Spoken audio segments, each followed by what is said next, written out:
Good. It's being recorded.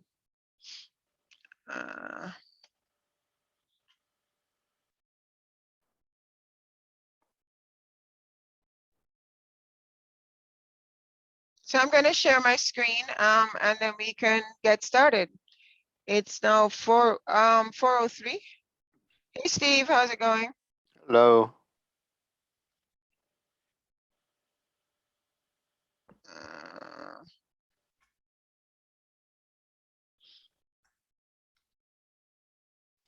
Can you all see my screen, or do you need it a little bigger, or?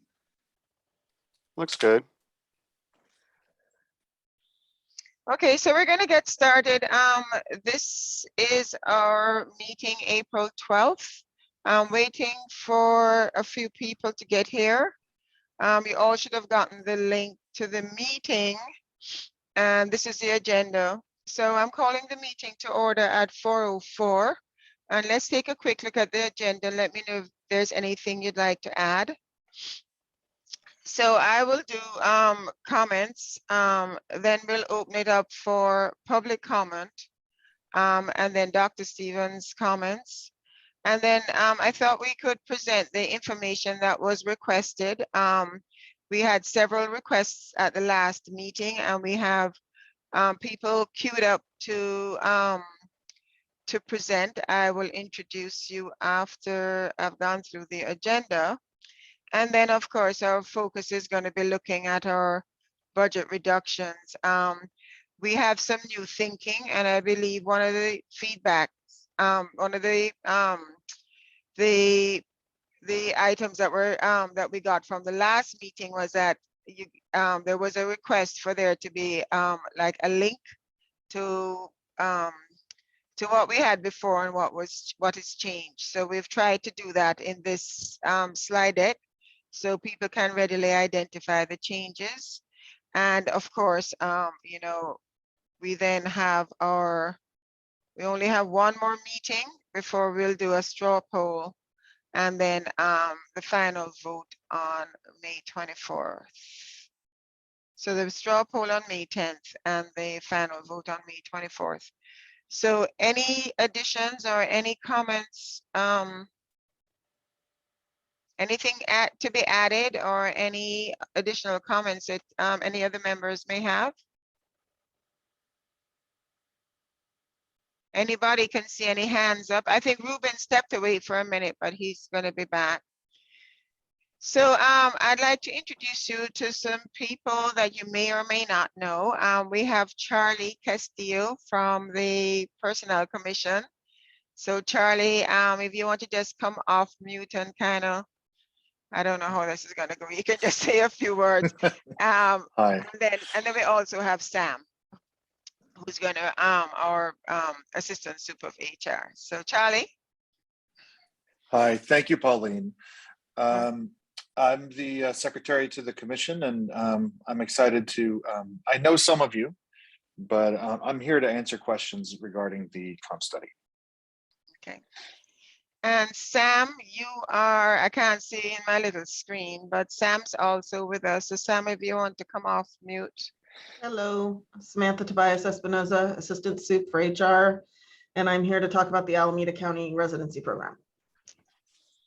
Okay, so let's see, do we have anybody here for public comment before we move on? Ruben's back. Ruben, we won't put you on the spot right now. Is Brent joining us? Do you know, or? No, he's not. Ah, there he is! Yay, he's here. Hi, Brent. So we've gotten started. This is the agenda. We're gonna give Ruben a bit of a break, and we can start off just in the request for additional information. So I'm going to ask Charlie to kind of walk us through the classification study. This was a question that came up at the last meeting, and then open it up for questions if anybody has any questions from Charlie. So Charlie, go ahead. Thank you, Pauline. I thought, am I able to share the screen? Yeah, I can stop sharing, and then you can. Okay. Did I give you permission? I'll make sure Vivian. Oh, okay. All right. There you go. Let me see. I think so. Yeah. Okay. So the reason, so when Pauline asked me to present, I thought and answer questions, I thought that I would start with the last classification study that Berkeley Unified did back in 2013, 2014. I think that this link is helpful, not just to give us a frame of reference as to what we did 8 years ago, but it's also important to know that these, I've done, I think, maybe 7 of these in my 20 some odd year career, and they are structured very similar to what you see on this link.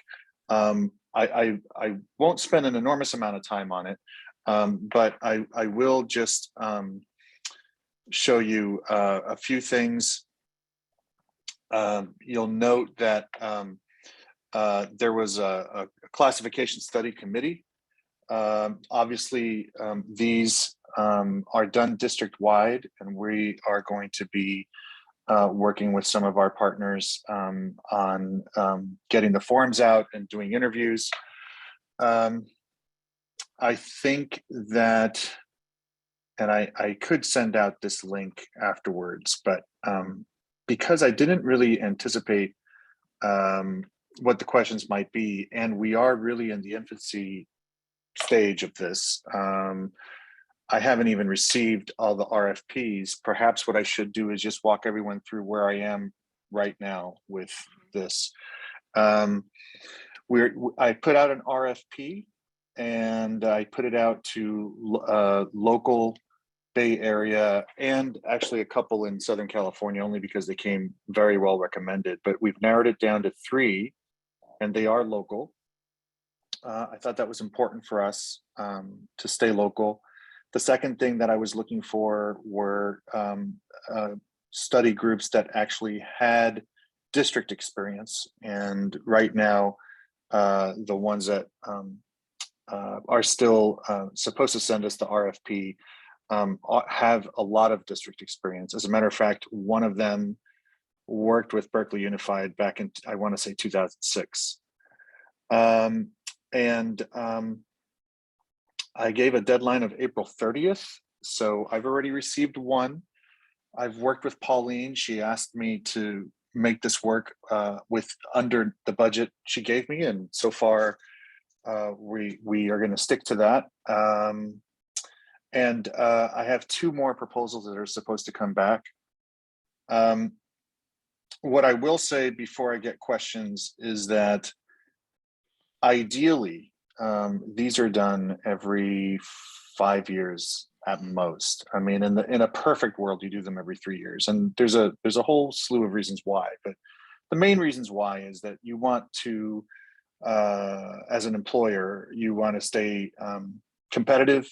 You want to make sure that your job classifications are current with the market, and most importantly, that the salary and the job duties are competitive and actually commensurate with the industry, whichever industry that is. Our industry happens to be school districts. So they are going to look at neighboring school districts that are similar in scope and size and student enrollment, and they will use those as comparative classifications. And again, this process is very collaborative. I think that once we get farther down and we have those proposals, I am going to be working very, very closely with Sam and her team and Pauline and the superintendent's office, and we start going through that. But my own recommendation, my strongest recommendation, is I think that the district is overdue in this area. I think that we're going to be very well served to do one. It actually has been 8 years since we actually formally did one. And I know that some of the changes have gone through as recent as 18 or 19, and sometimes it takes that long. But my hope is to just get this done quickly within definitely between a 2-year period.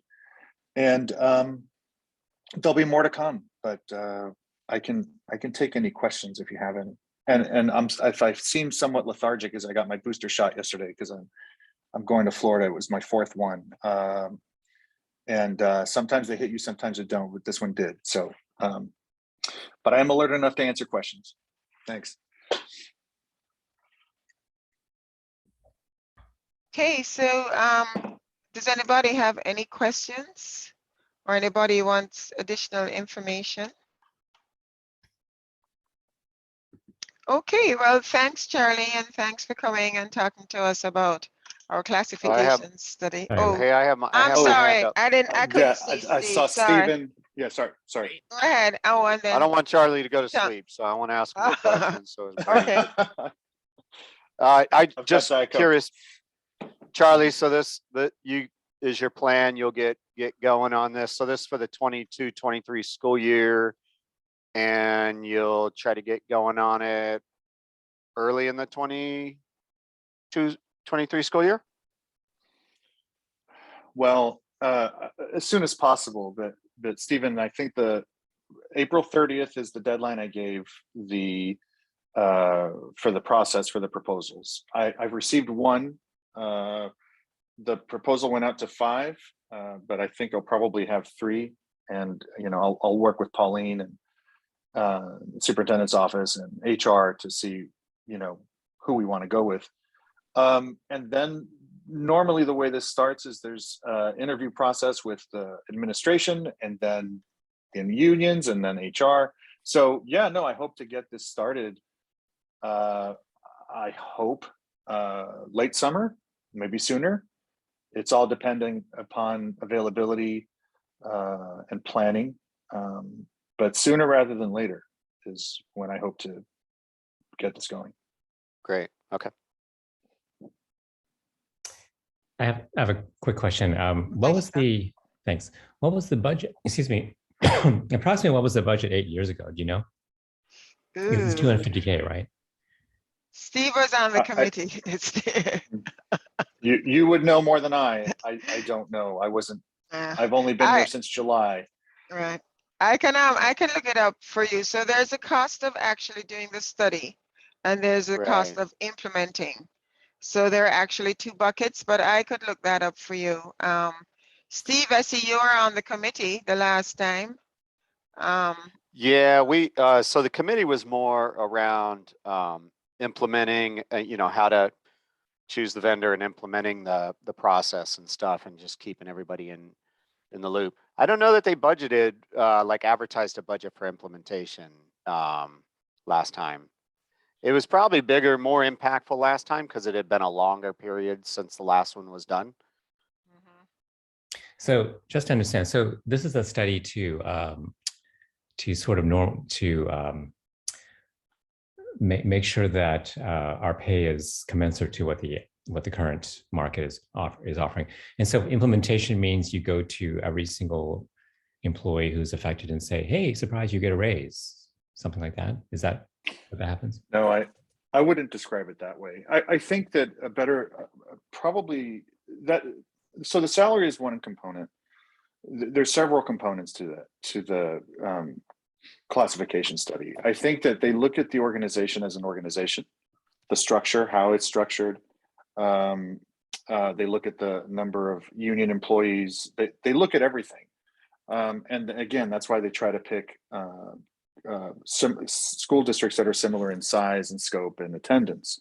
The job descriptions, right? If a job description, for example, and this is an exaggeration, but they might spot that a job description has a typewriter in there, and we're like, hey, do you really want that? Now, again, that's an exaggerated example, but you might be surprised. There might be things in job descriptions that no longer apply, and they look at the jobs as well, and they make recommendations. And it should be noted that the company makes a recommendation to the commission and to the board, and their recommendation is based on job families, right? And what they do is they categorize families, and they'll say, for all of your school admin 2s, we believe this is where this should be, right? So they make recommendations on job descriptions, on placement, on organizational structure sometimes. You know, you might have, hey, does your workers' comp report to HR? Maybe they should, you know, so they look at us as an organization. I think salary is just one component. Okay. They do interviews to employees, right? But they're informational interviews. I think that my own opinion, I am doing some reclasses, and here's the downside to not doing a comp study. You're piecemealing one person at a time. What happens is that they get skewed, and then they're working side by someone who didn't request a reclass, who hasn't been taken care of, right? So, but there's no guarantee that everyone gets a raise. I wouldn't say that's accurate, because, for example, if they determine that a school admin and our school admin is actually in mid to high market range, they may not make a recommendation. They say, hey, this job, it's at market, it's competitive, but this job next to it is not, you know, so they will give recommendations according to what they see in the market, and they're the market experts, and they're an independent recommendation. They're not the commission, they're not the union, they're not the superintendent's office or the board. They are making a recommendation to us. And, you know, more often than not, we take most recommendations. That's been my experience, but you don't have to take all of them. And they'll make some recommendations that people are overpaid and they need to go down, right? And the district has to happens as deal with well. that. Yeah, That does happen. that does happen. That does happen. Yes. Okay. Does that answer your question? Yeah, no, thanks. Appreciate it. It's helpful. Dan has a question. So I've been through Dan. I've been through quite a few of these, and in my experience, what it generally shows is that people are working out of class, and in part they're working out of class because they want to do some more interesting things, but it usually winds up with, let's just say, a general increase in the wage level. So I was just curious why this is being presented to a budget advisory committee if you are not anticipating that this is going to be a cost hit to future budgets, or is it just that this happens to be a fun committee to present to, and It was presenting? it was a question about the price. That's all. The cost. Yeah. Just So to be Dan, clear, sorry, sorry. go ahead. Go No, ahead. I was going to say, I want to make sure, sorry, Pauline, I want to make sure I'm accurate. I'm not saying there will be no budget hit.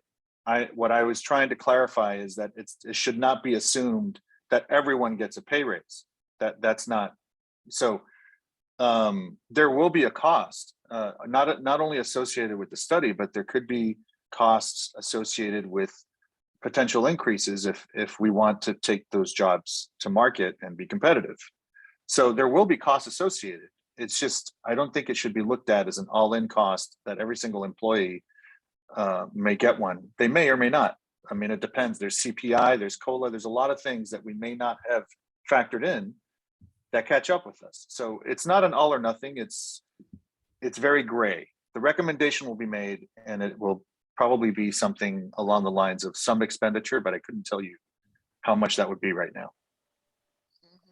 So Dan, at the last meeting, the classification study, it is scored as one of our budget priorities, and there were some questions raised in terms of the last study, and I thought it would be helpful to have Charlie come in and explain how the process works.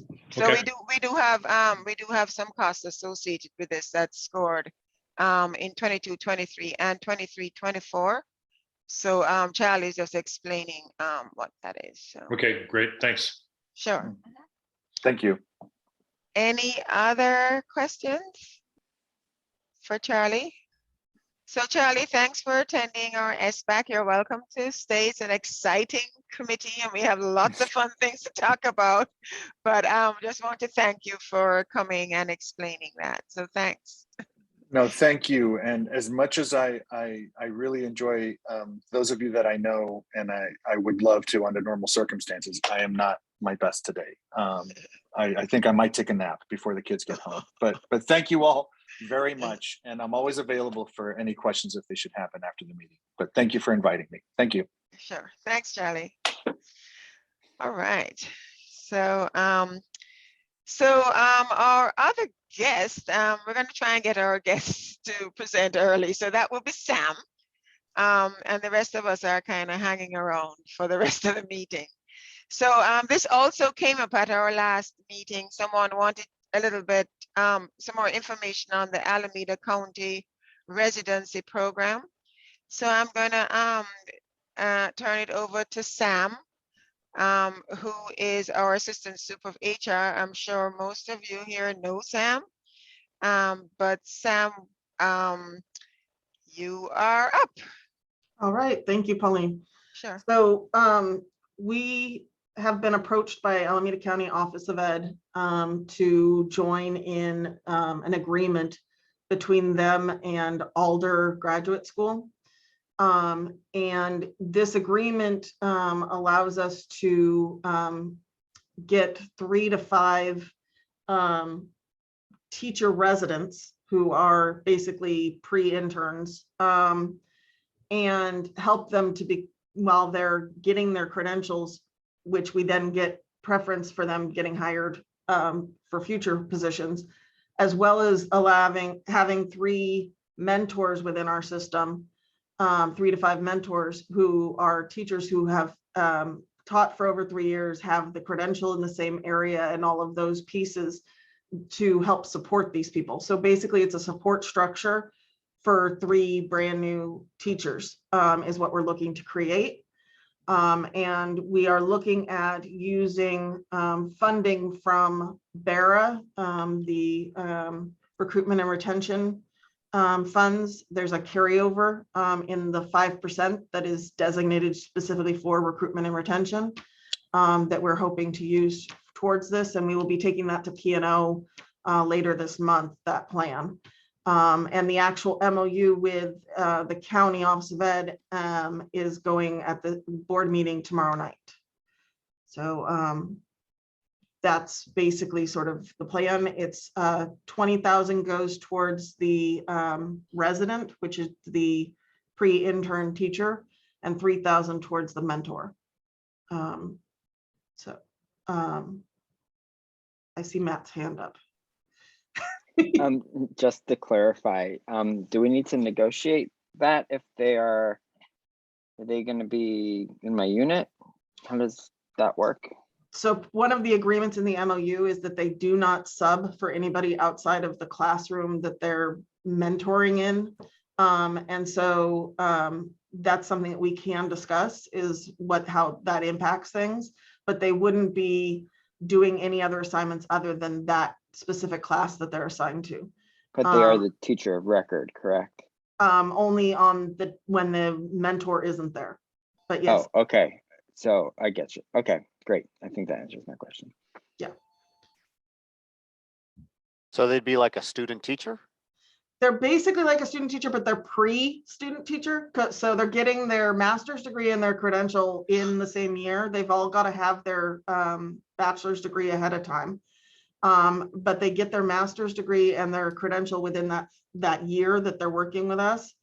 And the 20,000 is the compensation for them not working elsewhere during that year, but be serving us for 4 days a week. They serve as an intern, basically a student teacher, and then they have a mentor who is provided for them in their area of credential that supports them throughout that year as well.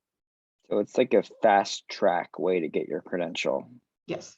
Okay. And then one of the pieces that's the positive for us in terms of recruitment is that we get first rights to hire them for the next year. And so once we release those rights, they can go anywhere. But until we release those rights, they're ours. And it's 23,000 per or for the whole program? It's 23,000 per candidate. So we've estimated that we would do 3 candidates based on the size of our district and what our potential needs are.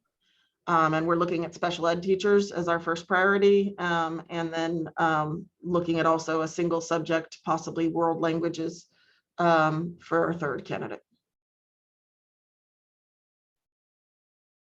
Emily has a question. Go ahead, Emily. Hi, sorry, I was having trouble unmuting. Thank you for the information.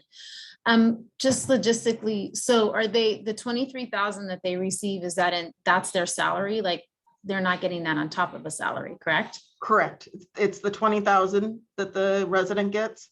It's very Okay. similar to our, we have, is it our counselor interns, I believe, also get the 20,000 amount or School 24,000. psych interns, I think, Yeah, year 3. school psych. Okay. Yeah. And So- is the mentor a BUSD teacher, and do they also get some kind of stipend? They are a BUSD teacher and they get a $3,000 stipend plus all sorts of training and mentor support in terms of what they need to do. Cool, thank you. Sounds great, thanks. Thanks, Sam. So, Shauna has raised her hand. Shauna. Yeah, Shauna. Sorry, really quickly. So is this through a particular school that's administering this? I mean, Yeah, so sorry. it's a partnership between the County Office of Ed Mhm. and County Office of Ed and the Alder Graduate School of Education. Like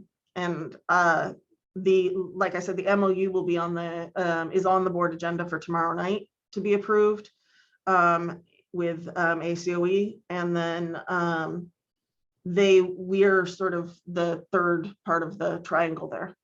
So they need to pay tuition on top of. Right, they get a discount for their tuition, but yes, they do pay tuition. And is it distance? I've never heard of that school. I can look up the location. Hold on. On the picture. Sorry, I don't mean to make No, you. it's okay. We don't have their address. I do have a website for you, Alder, aldergse.edu. Okay, somebody said It's a nonprofit, fully accredited graduate school. Oh, Robin said Redwood City. Okay. Wow, okay. Thank you. I have a real quick question, just for Okay. context. Do we do such a thing with other local universities like Cal State or Yeah. UC? So we have MOUs with most of the universities around us for student teachers. So, and usually getting a teaching credential is not a one-year program. It's generally, most people, it takes more than that. And so once they've completed to a certain level, then they have to do what's called student teaching, which is like a practicum or a time period that they're spending in the classroom. We don't pay them for student teaching, and they only do like a semester with us at a time for student teaching. But we do have MOUs with all those universities and all of that, and they provide coaching themselves. We provide mentors in a certain way. We provide master teachers is basically what they're generally called. And there are stipends associated with that as well. That the district also pays for, is that right? Yeah. Okay, got it. Okay. That thanks. are already included in our BARA budget currently. Great. Thank you. So any other questions for Sam? Okay, well, thanks, Sam. Again, you're welcome to hang around and listen to our exciting meeting. But if not, you can head out. So, Yes, I'm gonna thanks go a get in lot. traffic for the next 2 hours. So thank you, Oh, everybody. See you guys no. later. All right, thanks, Sam. So Brent, there are other asks, but I don't know if people want some context in terms of why we're bringing this back. That we haven't met for a little while. So we have, there were questions about dyslexia, the OFI supervisor position, summer school, artificial STEMs, and ELO grant uses. And unfortunately, most of them, Ruben will be explaining. So did you guys want to kind of look at what we're talking about, or do you just want us to continue with this explanation? Do you want me to just give brief updates to each of those bulleted points? Would that be helpful for people? And hello, everyone. I am here. I don't know how I feel, Pauline. You said unfortunately Ruben's going to present it, so I don't know. if No, I should- unfortunately, meaning you have a lot.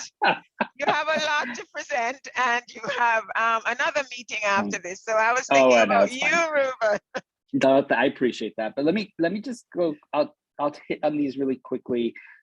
For all of you, or many of you are aware that we had a settlement agreement on a lawsuit that couched under the dyslexia settlement agreement, and we're in beginning of year one of a 3-year process. And part of that process was to secure a outside consultant, and an outside program monitor.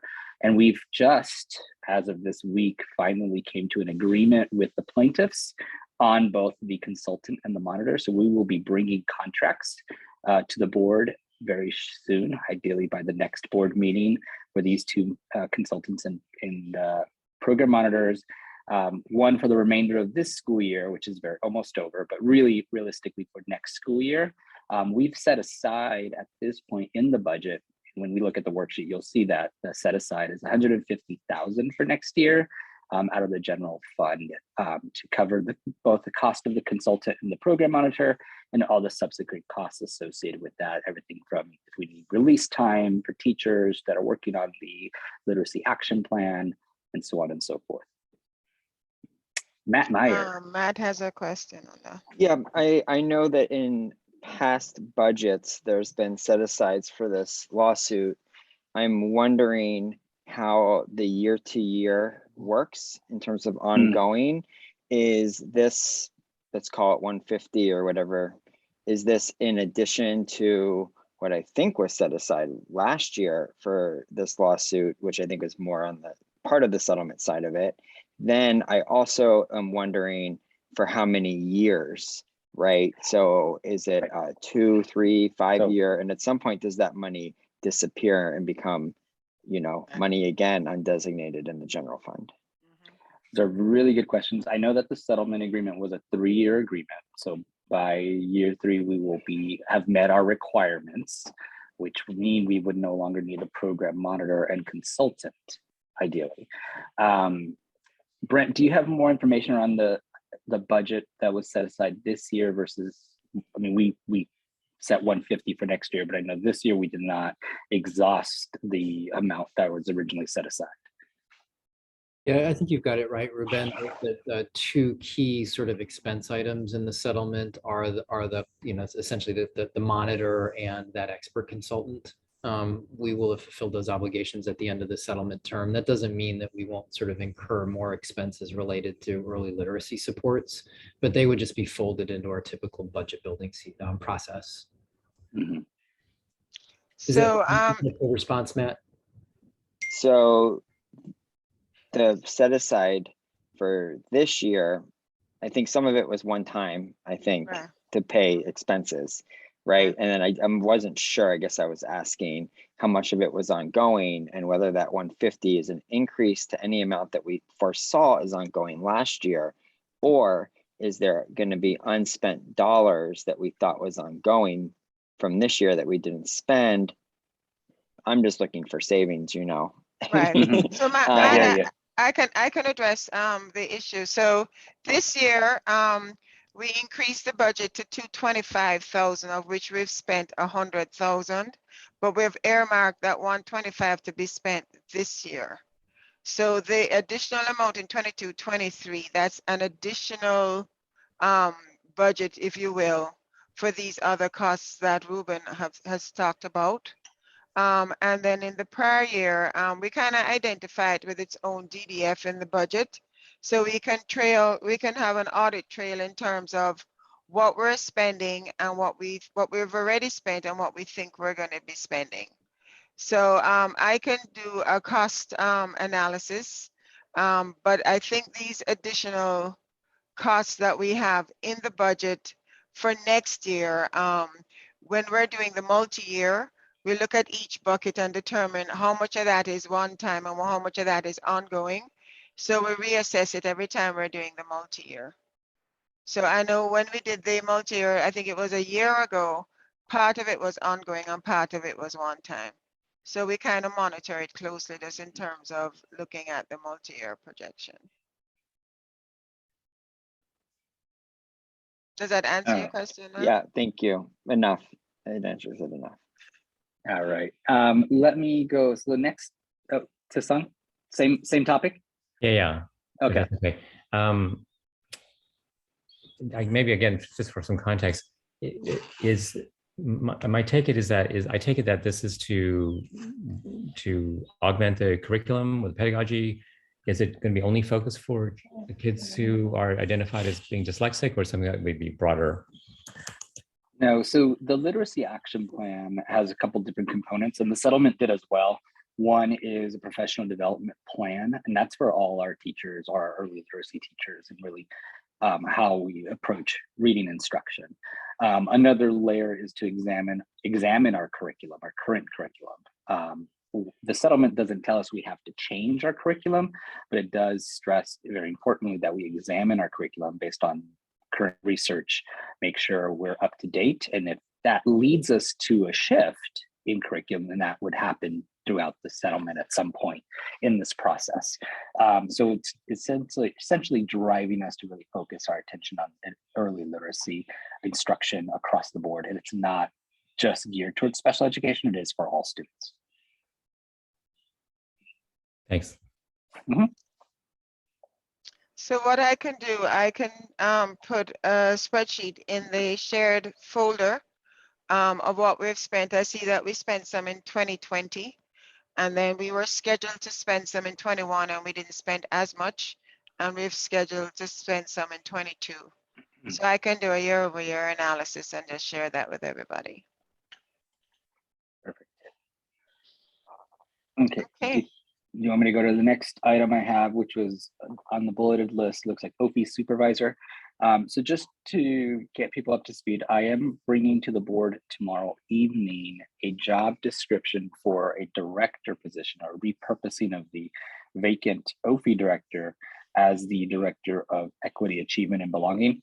And the question really becomes, within an org chart, does the supervisor of OFI position, which is currently in our budget, currently budgeted, but vacant, does that position continue forward for next year?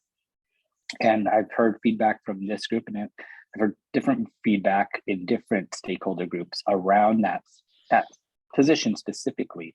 And it is very mixed at this point. There's camps that want to keep it, and there's camps that don't see the need. So what I'm presenting tomorrow evening, even though you will see on the org chart the OFI supervisor position as it currently exists, that is still a determination we will have to make if we are going to keep that position for next year. What I'm bringing to the board, like I said, is just a job description for a director position, not really the full org chart to be debated at this point. Brent, any questions or anything you want to add to that one? Okay, perfect. Emily, I see your hand up. Hi, thank you.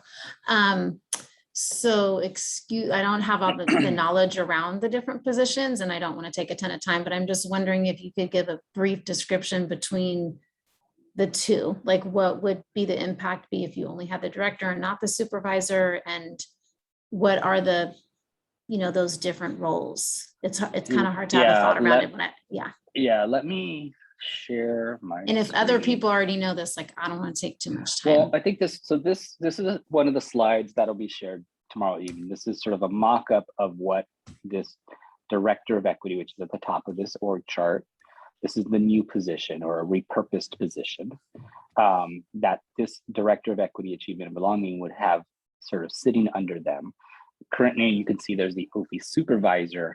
If that position was not there, then the OFI specialist would be supervised directly either by the director of equity, a direct line, or the supervision would go to the site administrators.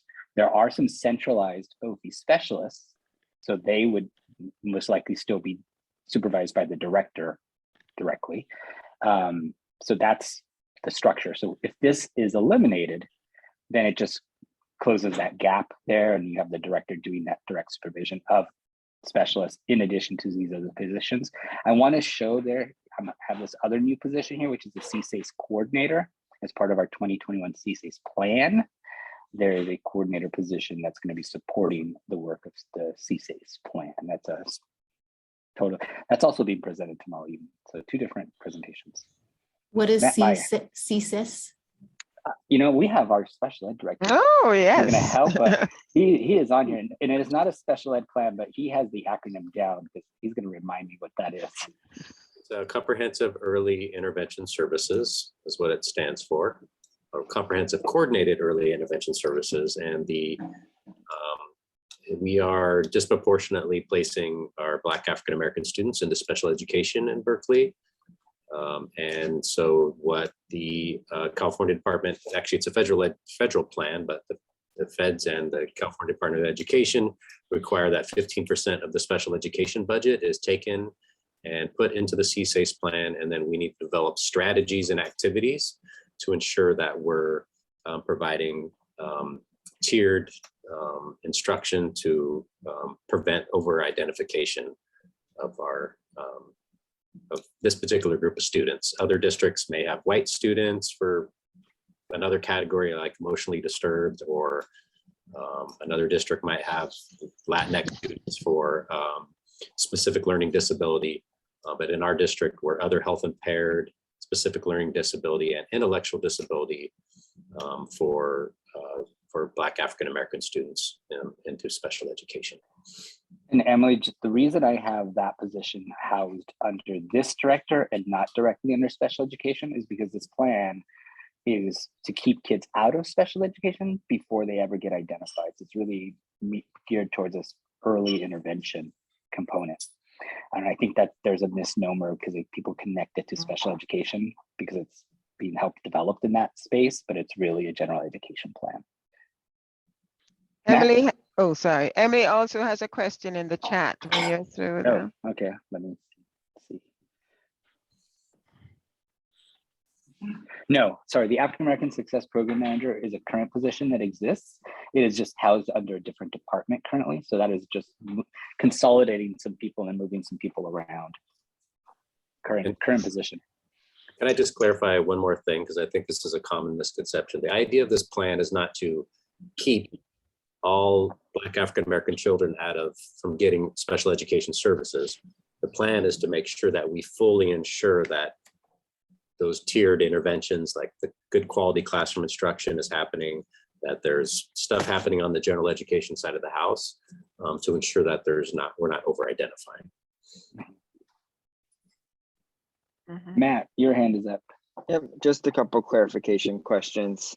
The CSACE coordinator is a new position. Is this being funded out of the current SPED budget? And if so, is it then pushing stuff into the general fund, or is there budget for this already? I'm not an expert on the SPED budget. So Yeah, no, good, very good question. I know Sean's here. You want to explain how that position, it's 0.8 position. It's not a full-time position. It's a 0.8. It's being paid through the CSACE plan itself. So which is extra money that we get from the state, correct? Mm-hmm. On top of our allocation, or no, it's part of our SPED budget then. Part of the SPED budget, that's a set aside of the SPED budget. You're required to So set I guess aside that's my 15%. question. If we need to do a set aside, which is always a problem because it's restrictive, does that mean that now there's 15% or whatever that now gets pushed that we were spending that isn't for this purpose? Or is there 15% of expenditures that fit into this that we're already making? So can I just explain, Matt? Within the special ed budget, there are certain resources that have been set aside for this particular program. So it is like like a restricted program within SPED, but it has to be used for these purposes. So and we have to stick to a particular budget, and it's a percentage of our existing other budgets, if you will. So this money has been set aside for some time for that specific purpose. And if it's not spent, it's carried over for CSACE, and that's because we're significantly disproportionate. In Berkeley, we're required to spend our funding on this particular program. And there is a window of when you have to spend those dollars specifically tied to these plans. Okay, let me ask my second clarification question. I know that there's been a lot of talk about whether this OFI supervisor gets basically taken off, the cut list that it was on. So just from a process perspective, is there a point at which this committee is going to vote on this so it can be presented to the board? And I'm also interested, you explained that this site and central OFI specialist would then report to the director. If it wasn't there, I'm also interested in, has there been exploration around, I would call it kind of a mixed mode, where there may be some things occasionally that come from district office, which is already the case for many of our jobs. RTI, for example, we have RTI, they're supervised by sites. They meet once a month with, the RTI TSA, who's, under someone else. And there are district-wide initiatives that all the RTI people do, even though they're at sites and are supervised at sites. So I'm wondering, because, I'm just thinking this through, has that been explored where, every site is different, the needs are different, identifying what those needs are is oftentimes the site-specific endeavor where the district office may not know or can't know really what's going on the ground, yet there may be some initiatives that we want everybody to do as a district. So I'm wondering about a model, has it been explored where there's no OFI supervisor and instead, there's a meeting once a month to make sure everyone was on the same page with the director, but most of the work is done, at the site. And that would, save that $150,000. It may even be a better model. So I'm not weighing in on that yet, but I do think that it should be on the table. Good points, Matt. Let's go to Nicole next. And I don't know about voting process. I'll leave that to Pauline and Brent to decide how that should be voted. Nicole? I was in line directly with Matt's thoughts. I think I've expressed that before, that I've heard a lot of requests for it to be site centric. My question was also just on the slide, so I could help understand it more, is the color coding on the red boxes, does that signify something? And then I do think, considering that the question about the OFI supervisor, that it's still vacant, and the question of it, budgetary wise, maybe you've noted that the director position is vacant. Maybe we should note that that's also vacant as well, since it's a budget and org chart decision. Right. And the color difference here is one's management, one's not. The red are considered managers. So, Pete.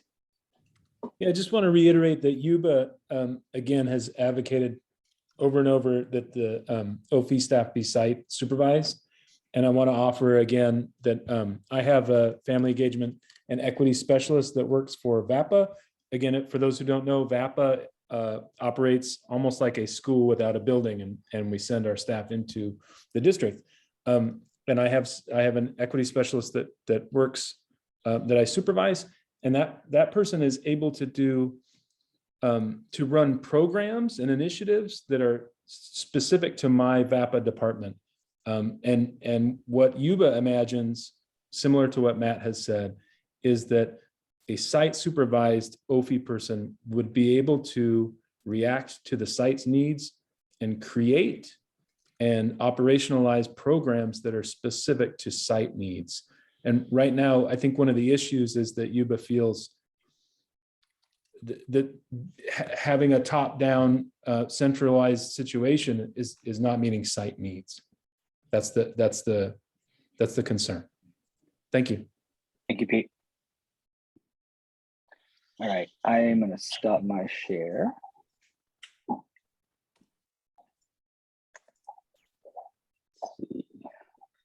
There was another, what was my next item, Pauline, because my agenda disappeared. We have summer school, Oh, yes, RT yes, yes. Fisher STEM Steps and Okay. ELO grant. Okay, and so let me go to summer. So for summer school, and Lisa is Stupin, our director of categoricals, she is over that. I do want to say that right now, we're looking at approximately 700,000 that would be spent for this coming summer.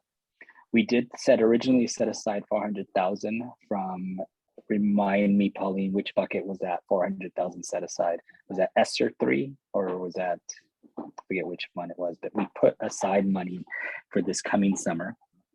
And then we're going to be also contributing using ELO dollars for the remainder of this piece.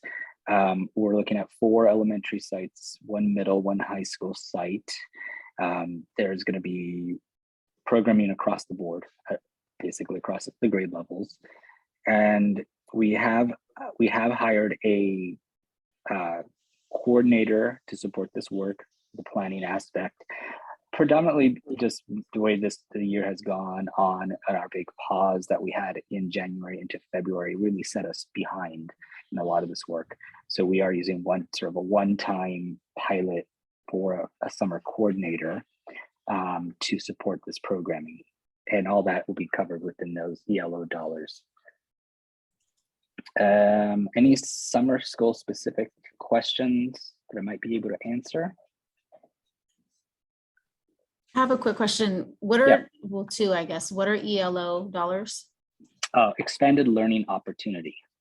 So it's really intended for both summer and, extending the day, essentially. Okay. So the summer feeds perfectly into that. And is it a different structure than it's been in previous years, in that you're not using the ECE, not ECE? What's the other after school program? Not the Learns, but the Bears. Yeah, that you're not. There will be summer programming for, I believe, with Bears and Learns as well. So this is not the Bears summer program. This is an additional summer program, because in the past years it was just Bears. That I'm gonna have to ask that question. That one I can't answer. Okay, just wondering if it's expanded. Sounds like it's expanded this year. Thank you. Well, yeah, summer school programming different than the after school program that I know runs summer programming as well. Yeah. But you're talking about summer. Are you talking about summer school? Summer school. And is summer school is now open to all students, or do you have to qualify? It's targeted students for summer school. Okay, but beyond students that are in Bears. Right. We start with Bears. I think they have the first. Right. Yeah. Okay. And then high school is credit recovery based. So that is your summer school update.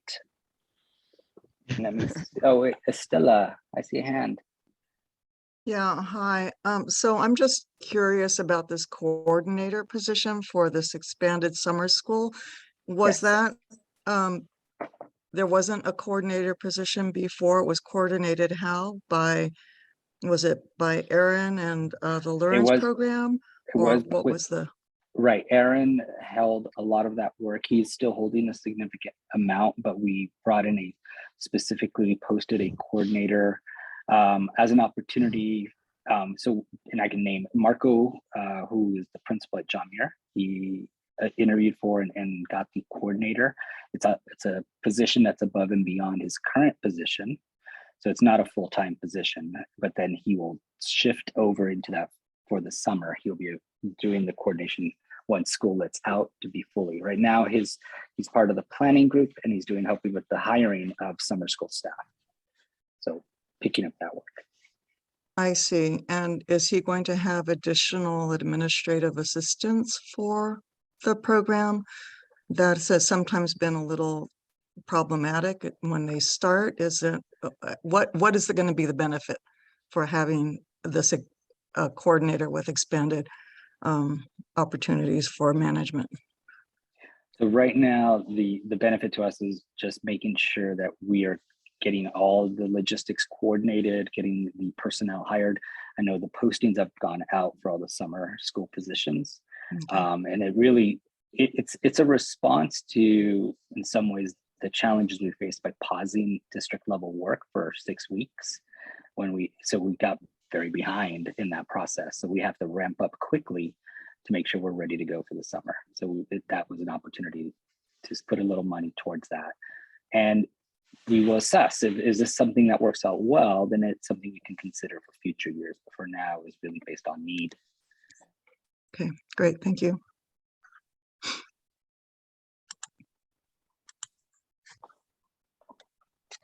Okay, let me jump to STEM Steps. Now, STEM Steps is a program that offers opportunities for students around the STEM education. They've been meeting on weekends. We have a number of students who've been active in it this year. One thing I wanted to share is that we are going to continue it won't be called STEM Steps, but it's going to be called the Step Up program. The RT Fisher's group is going to be offering summer programming as part of the original contract, so there's no added cost. I want to make sure people are aware of that, but they are going to be offering to sort of help in our summer programming, add some other resources to our summer programming, a Step Up program that will be run by RT Fisher group. I don't remember what the questions were really related to STEM Steps. Matt, maybe you remember since your hands up. I wasn't there. I remember Regina asked some questions though. Maybe that will trigger memories. But I just thought of some. So okay. And maybe these were Regina's questions. We have one mind. So there used to be an allocation in LCAP for a Science Saturday program. Maybe only Pauline, looking around, was in the room from this. And I'm wondering, I remember in one of the LCAP discussions, it was a cut that was made because LCAP had a reduction. And, we found that it wasn't being utilized to the extent that we wanted it to be. And I'm wondering how this program run by a contractor and the LCAP program, which I'm not sure actually if it was run by, it could have also been run by a contractor, but it was paid for not out of one-time money, which I think this current contract is, I think, but through LCAP targeting unduplicated students. I'm wondering, again, you may not be able to answer this on the fly, but I think it's an important question about,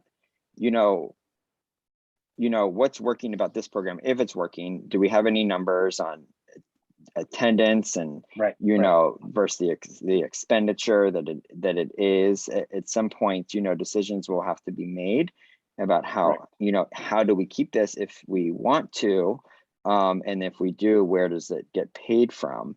And just given the history where I know we got rid of a very similar program in the past, what I understand to be a similar program, that's kind of my question that no one will be able to answer.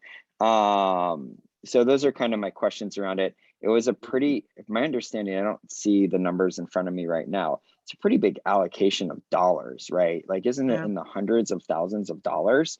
Like, I really do want to know how many students are being served for a once a week or whatever the program is. Maybe in the summer it's more often for that kind of allocation of dollars. I do know that consultants are oftentimes expensive. And also, if we ran that same thing in-house or something similar, what that would cost through like an LCAP allocation. So those are sort of my thoughts on this. And I still don't think we have I think we need answers today, but at some point, right, we're going to need answers on that. Right. The old program, I'm not sure if Pauline has any of that information, or Brent, it might even be before Brent's time, from what that was before Brent's time. Okay. Sula would have all of that. I think Matt, that was what Regina had talked about. She had talked about some older program, which is probably the same thing you're talking about. But yeah, we can definitely research that, and we can bring numbers as far as number of students served and that information. That'll be helpful as well. Yeah, I mean, I think I'm not making an argument here. I think it's Right. great, and we have the money up until, this year for these kinds of things, and, and then, choices will need to be made. So it's all really, I'll just say, in the past, we've always run across this problem of what we call program evaluation problems, right? And I know this has come up in our LCAP discussions, which is like, how do we know something is being successful, and how are we judging whether like the cost that it costs is worth, or the expense is worth what we're getting out of it? And I think especially when it comes to consultants and money that's being spent on consultants, we need to take a very deep dive into those questions, especially if people want those contracts to continue, and figuring out what gets replaced as a result, right? If that's going to happen. So I think we still end up in the same problem with program evaluation. So I guess I'm just asking some basic program evaluation for this expenditure. Makes sense. And Pauline, the last item there is the ELO grant uses. And I think what you mean is more the ELOP, which is the switch over to the ongoing ELO. I think Sisong, you had a question on that last time. Because yeah, sorry, just swallowing my banana here. Yeah, it was just about the applicability of the funds. I noticed that about 600K was going to be allocated to counselors. And I just wanted to understand what I think that got shifted out of. I think that got shifted out of there. We are definitely focused on obviously things that happen outside the regular school day. It is to expand on the day, so before school, after school. Certain breaks would also factor into that if we did serve. Yeah, like intercession, Intercession, and then summer, all of that fits. You're wanting to target your unduplicated students first and foremost. You need to make sure that you are offering them the opportunity first before you spend beyond that. And you also need to make sure you've taken care of your sort of TK to 8 first before you can expand on high school. So there are some definite restrictions to those dollars that we are trying to be really mindful of that as we go into spending this $1 million a year allocation. And I think I still had an interesting idea about maybe finding some of the OFI positions in some way, using some sort of somehow. Yeah, I think it's the challenge is it really is intended to be direct student services. So I think where the OFI would not necessarily fit that specifically. Okay, great. Thank you. Okay. I think that's all my bulleted points. Yes. So now you see why I said, I'm so sorry, Ruben. I was sorry for you, Ruben, not for what you were going to say, but thanks for all of that information. These questions came up from time to time as we were going through budget priorities. So with that, I am going to get back on the agenda, and we can look at our roadmap for budget reductions. There have been some updates. So Brent, did you want me to share my screen and you can walk us through these, or how would you like us to? That works just fine for me, Pauline, sure. Okay, thanks. Oops. So I'm going to open the link to our roadmap, if you will. And this is, we have a little bit less than half an hour to go through what changes we have made, what our current thinking is, and where we have landed in terms of a cut target and budget priorities and budget reductions. So can I have Brent walk us through, if this would open? So Brent, I have the expense scenario, and I think on this screen, I think we should just focus on what's new at this point, because we've gone through this. So we have a new request, or a new budget priority that was I think it was a consolidation, right, Brent? That's right. So it's on row 87. And did you want to discuss this, Brent? Yeah, sure.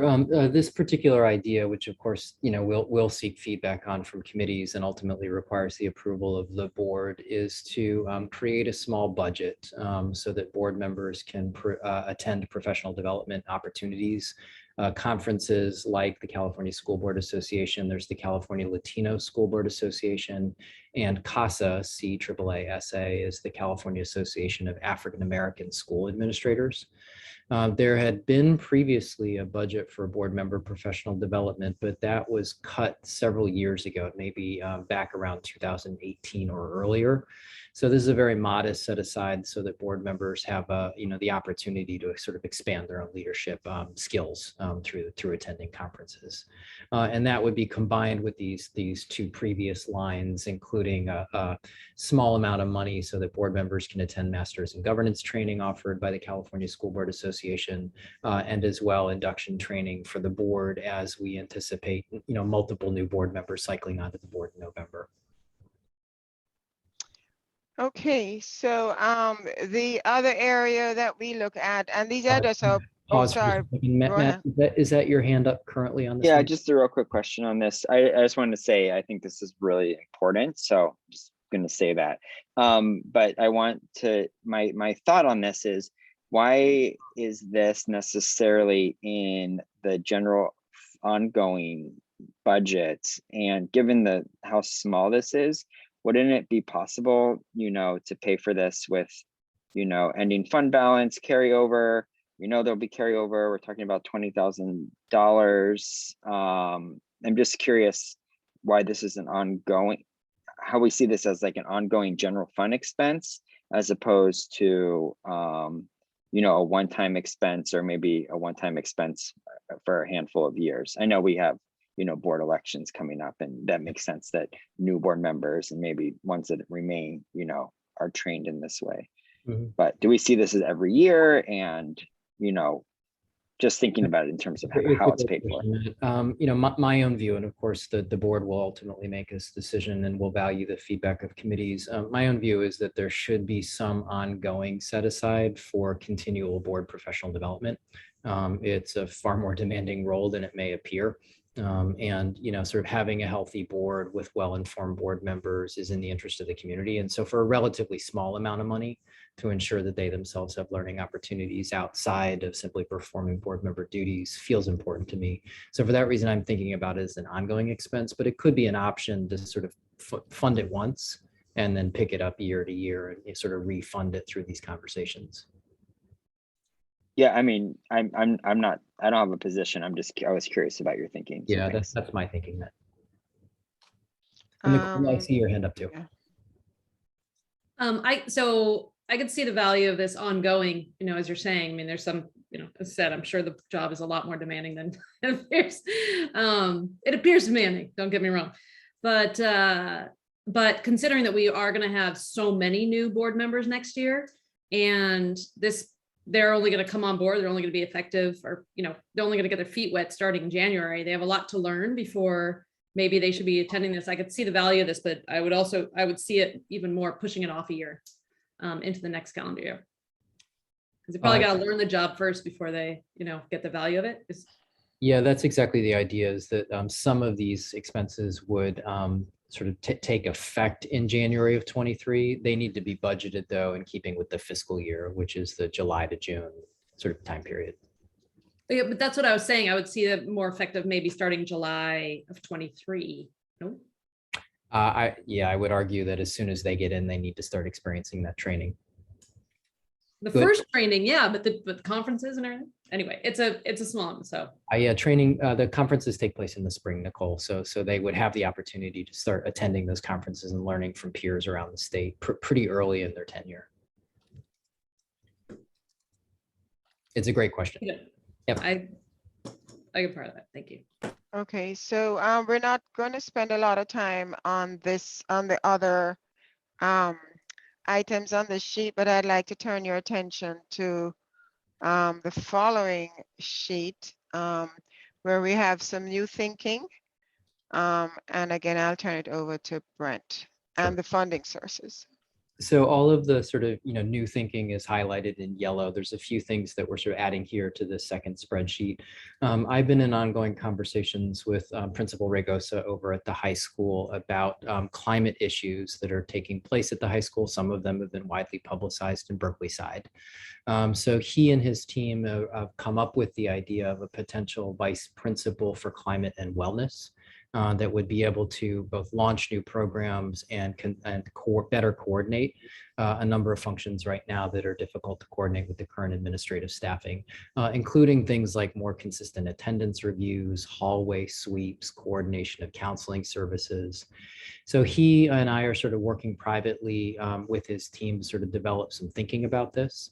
But nonetheless, I'd like to add it as a possible sort of new budget idea, again, to be subject to feedback from our committees and ultimate approval by the board. But it is something that the high school thinks could sort of add to its overall capacity to support students. And that is, I should note, there are conversations taking place with high school teachers and administrators about the sort of overall coordination of sort of campus safety and sort of climate issues. And so this is sort of one of a number of items that would be added to a sort of an overall plan at the high school. I don't know what the pleasure of the group is. Why don't I run through these new items and then we can circle back, and that way we ensure that we've got to them all and then we can take questions. So another item that's new to this sheet, although won't be new to SBAC committee members, is funding for the second year of the 7-period day at Longfellow. We realized our oversight that we had not included funding attached to any particular revenue source for that second year. So we're correcting that mistake. We're adding a $220,000 item. We would propose that that would be funded through the new Expanded Learning Opportunities Program grant, ELOP. So it's there. It's essentially the second year of a board commitment to fund a 2-year pilot of the 7-period day at Longfellow. So no impact to general fund. We'd use grant revenue for that. Actually, Brent, I think I have it in the existing ELO, so it should be moved down Oh, to okay. the other. So, so that's a correction I'll make. No, thank you for correcting me. I appreciate that. Okay. We are adding another item sort of flagged in yellow for you is a $50,000 set aside for the implementation of items coming from the revision of our EL master plan. Those revisions are ongoing. We don't yet know exactly what the revisions will entail, but we'd like to set aside a dollar amount to be sure that we can enact any revisions as they're written into the new plan. We've identified educator effectiveness as a potential funding source, given that a lot of these expenses will come in the form of professional development related to something that's called integrated ELD. That's English language development in the context of subject area teaching. Then continuing on, a set of new things here, none affecting the general fund. Members of this group may remember that we co-wrote a grant with the city of Berkeley to support the expansion of mental health services for our students. It was a large grant, about $2.5 million over a 4-year period. So we have now a lot of programming to do now that we know that we've received those grant dollars. One aspect of our grant application had to do with the creation of a mental health coordinator position. To do 2 things, to both coordinate between the district and the city to ensure that students were getting effective mental health services, but also to coordinate our own mental health services. So that's $150,000 out of about a $650,000 per year grant. And then we've got $380,000 left on that grant, currently unscheduled. Or rather unprogrammed. So we've got to coordinate with the city to begin programming the remainder of that $380,000. And then we do know right now that we have $500,000 in COVID carryover that we had sort of earmarked a year ago for expanded mental health services. So I'm glad that we have that that remainder left to us, and that will help us do some sort of augmented programming around mental health for the coming school year as well. So all told, that's about $1.2 million in revenue set aside for mental health, but we wanted to flag for both the board and our committees exactly what those mental health supports will look like, at least in dollar values. And then Pauline, do we have anything else? We have the CSACE. We had some additions to ELOP. for the summer programming, and then we had the CSACE added as a funding source. Yeah, so we've talked about the ELOP grant. This is the new version of the expanded learning grant. So what we've tentatively done, as members have seen before, is set aside some money for Young, Gifted, and Black. We now have a total sort of set aside of $300,000 for programs that are currently being run by RT Fisher Enterprises. That includes the implementation of the African American Success Framework, the launch of a parent advisory committee, and STEM Steps. So that represents about half the contractual value of this year's contract. And then we're setting aside about $600,000 for next year's summer programming. And then finally, a $36,000 set aside to continue funding for something that's called the Destination College Advisor program. It's a sort of college advisory program run by Cal at Berkeley. It's been run for many years, and we've just sort of used year-to-year funding. So we would propose to use is it ELOP or A to G on that one? I think we said ELOP. Let's circle back on that one. For some reason, I'm remembering A to G. Oh. For the destination college, I Yeah. think we talked about. I think we talked about A to G potentially. I thought it was A to G. Sorry, we'll fix that, folks. I apologize. And then final last new position, if we just scroll down, written into our new 21 CSACE plan is the creation of a CSACE coordinator position. We were just talking about it earlier in the meeting, so we wanted to flag it here to be sure that it's both presented to committees and that it's made transparent to the board and the public, and that'll come up tomorrow night in our presentation. So we talked a little bit about this being a part of the CSACE set aside, and it would sort of augment our capacity to sort of track all of these programs that would limit disproportionate referral to special ed for African American students. So that was a breathful. Why don't we take questions on any and all of the items that I just reviewed? Matt, I see your hand up first. Sorry, I just have a lot of questions today. No problem. I had an afternoon coffee. Okay, so the Destination College Advisor through Cal. This is when someone at Cal works with our people in the College Career Center. Is that how that works? You said it was, I think we used to have something like this. Yeah, it's always okay. Existed for many years. We just looking. I've never seen the cost. That's why I'm just asking about. I think it's been at the high school since 2016, but we've always funded it on one-time revenue. And so this is us, again, looking for a new revenue source for the coming school year. Okay. And then can you go up a little bit? Sure. Oops. Caught me typing. Keep going, keep going, keep going. Here? Yeah, that's a good spot for my next question. So in terms of all these expanding mental health supports, I think maybe I missed something here. Maybe we went into this a little bit in detail at one point. I just don't remember. I'm just wondering, just in terms of people, right? I'm assuming that these are people, and I'm just wondering, are these people that are my people?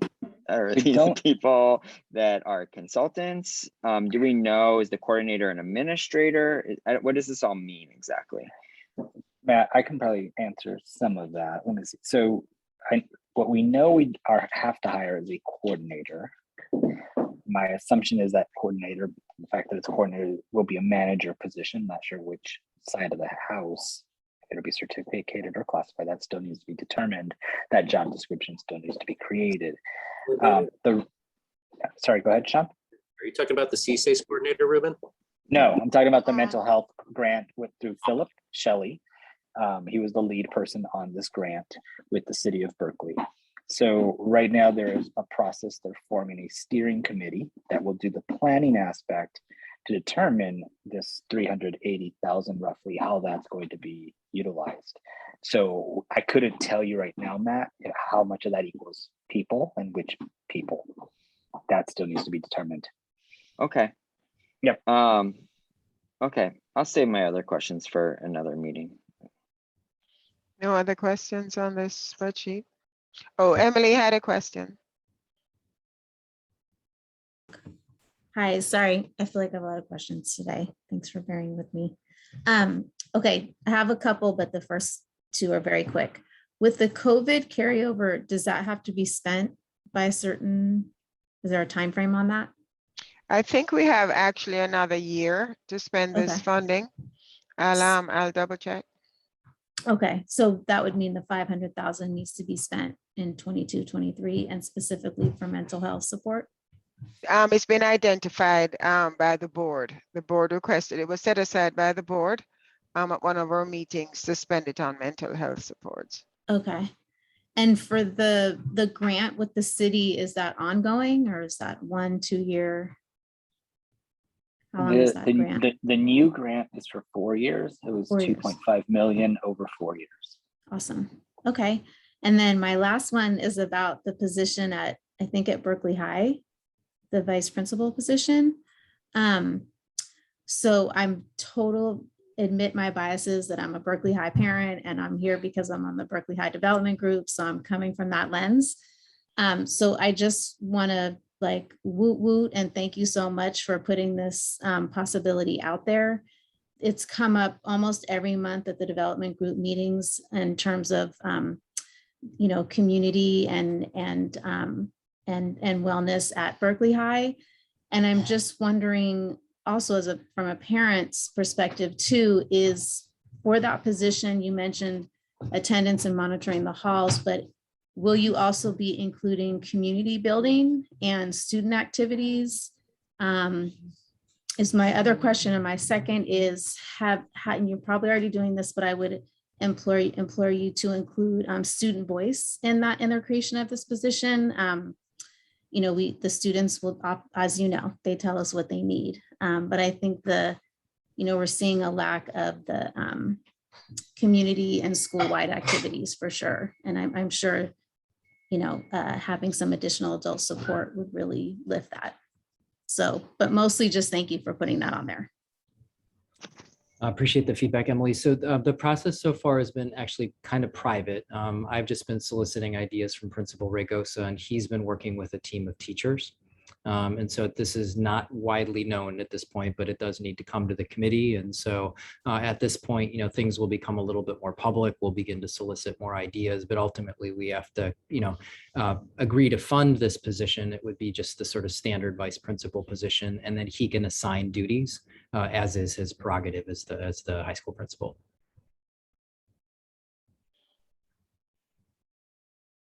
Matt has his hand up. I remembered my last thing real quick. We didn't talk about this. Maybe I missed it, but I'm seeing that it's in red and it's in the general fund. So I'm going to ask this eco-literacy ed services expenditure, which is $112,000. I know the board approved a 1 year.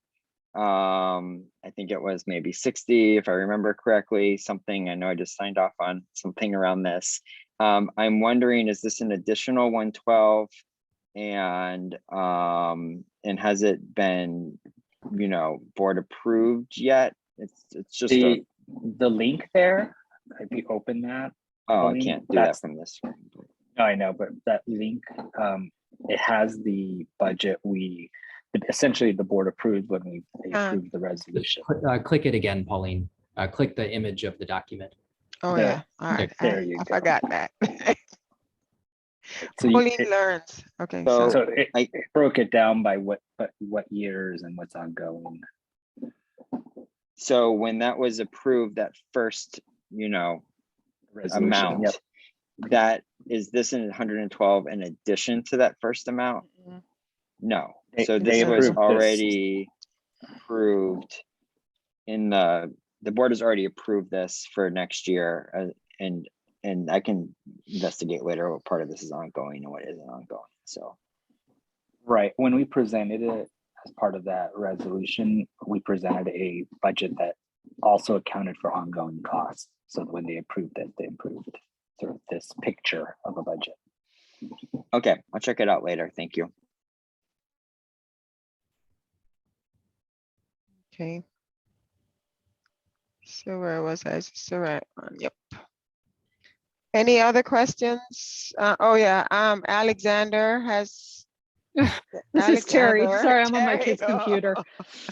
Quick question about the funds that affect Berkeley High. I know that there's a lot of different funding structures at Berkeley High, and it seems like some of the funding categories overlap, like with proposals that are before the SSC and some of the other sources. And so I'm just curious, the monies that are being added to this budget, has there been some kind of cross-reference with the principal to assess what the funding structures are looking like through like the SSC considerations that are being evaluated and the budget development committee and some of these other resources?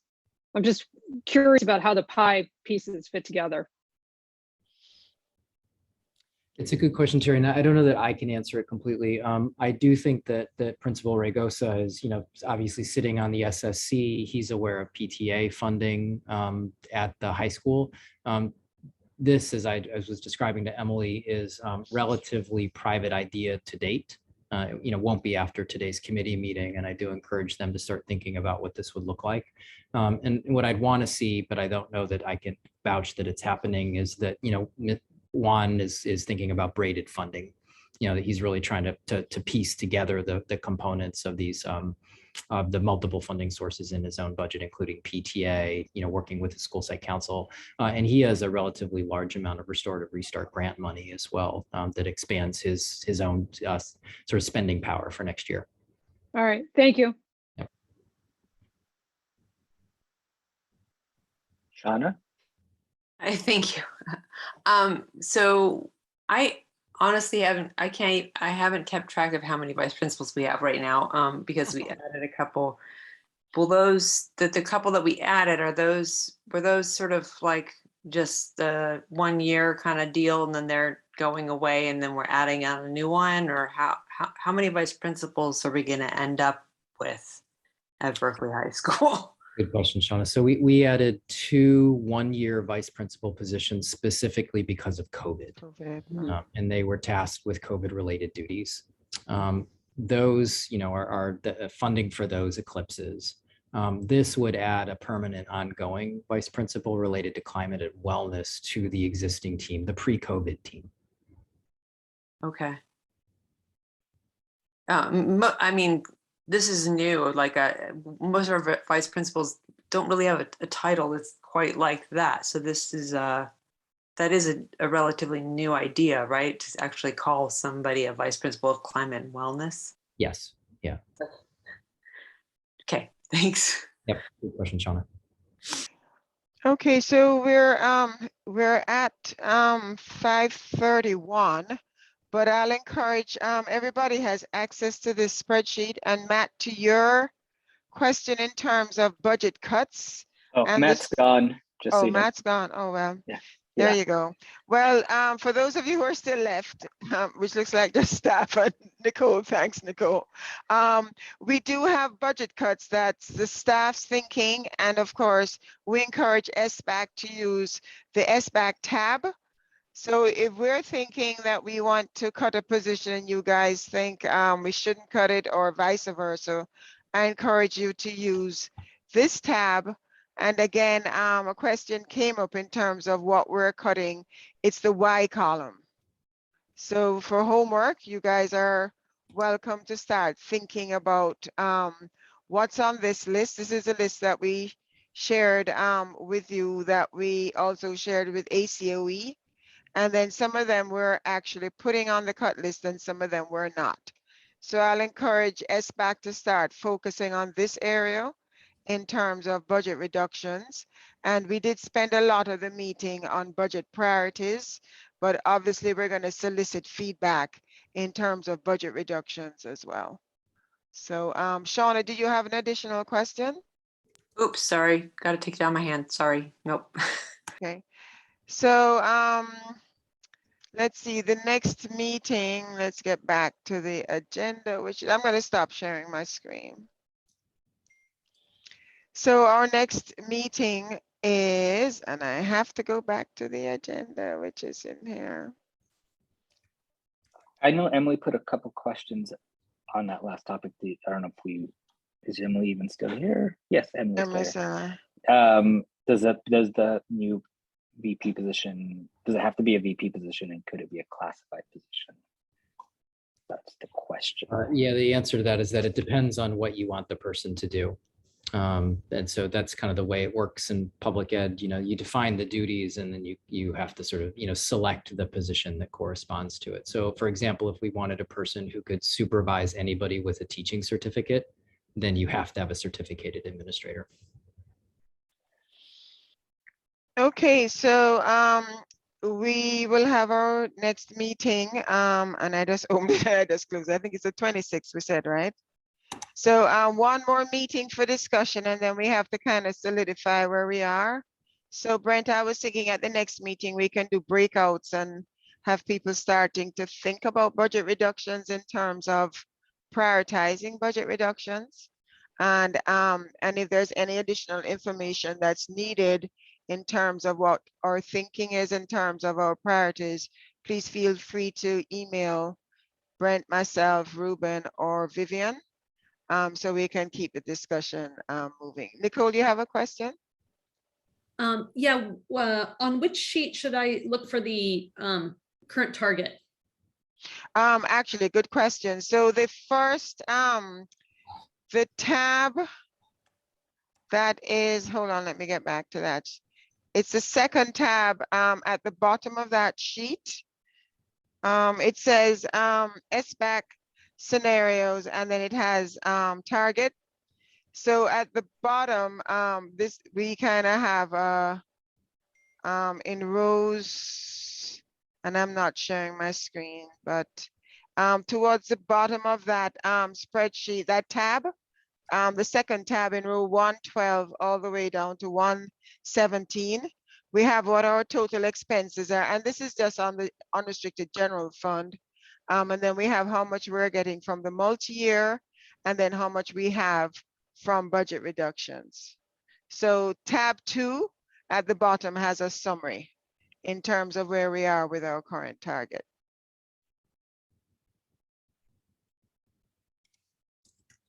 Do you see it, Nicole? Or So I do. So it says additional fewer reduction. So like if there's, you know, 2.5 million in additional funding. Yeah, so remember, we haven't landed, we haven't finalized our agreement with our labor partners. So this is before any increases for salaries or benefits. So we're still in negotiations. So we're ahead of the game, but that's just meaning this is like what our balance is at this point. So we have not scored anything for budget reduction for salary negotiations at this point. Okay, doke. Okay. So at the next, I mean, it's like I'm trying to get my head around like what is our yeah, I understand. It's hard to figure out what it is. Yeah, I think at the next meeting we would have a little bit more information in terms of direction from the board as it relates to salary negotiations. So and again, these are just going to be options that we're throwing out because we still have to finalize negotiations at this point. Okay. So like they might say, assuming this or something like that, and then we can work on numbers around that or right. Okay. I'll look forward to that. Sounds good. Okay. Thank you. Sure. So so we'll see you guys at the next meeting. If you have any questions, again, please reach out to us. And we'll be focusing more on budget reductions. We've gone through, oh, hey, Mildred, I didn't know you were there. So we have gone through, you know, our priorities, and we'll be bringing our priorities to the board tomorrow at tomorrow's meeting. And we're categorizing them a little differently, but it will be representing our best thinking that we just shared with you in terms of priorities. So That's it. Brent, did you have anything else you needed to add or? Say thank you. I hope you all feel how much gratitude we have towards all of you. You're all devoting your time to this process, and we really value having your expertise and perspective along as we create the district budget for this next year. So thank you, and please know that we're making great progress. We're getting very close, and sort of within weeks we'll be asking you for your perspectives on this overall package. So thank you. Okay, guys. So see you at the next meeting. Thanks for attending. Thank you. Bye. Bye, Okay, everybody. bye. Bye. And Ruben, no, it's totally you. You and Brent are talking all the way. He's off. See, he's like gone. So he's Whatever you had to say, he wasn't interested, Nicole. yeah, what's new? I'm kidding.